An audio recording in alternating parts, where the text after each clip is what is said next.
கபில தீர்த்தம் கோவிலில் பயங்கரவாதிகள் நுழைந்தால் பக்தர்களை எவ்வாறு பாதுகாப்பது என ஆக்டோபஸ், போலீஸ், தேவஸ்தான விஜிலன்ஸ் மற்றும் பிற துறைகளைச் சேர்ந்த அதிகாரிகள் மற்றும் ஊழியர்கள் இணைந்து பாதுகாப்பு ஒத்திகை பயிற்சியை நடத்தினர்.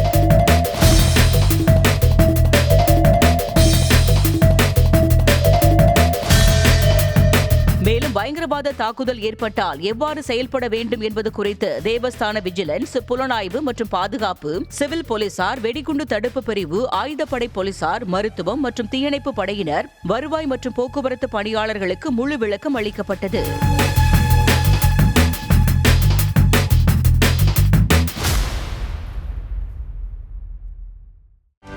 செய்திகளை உடனுக்குடனும் துல்லியமாகவும் தெரிந்து கொள்ள சப்ஸ்கிரைப் பண்ணுங்க.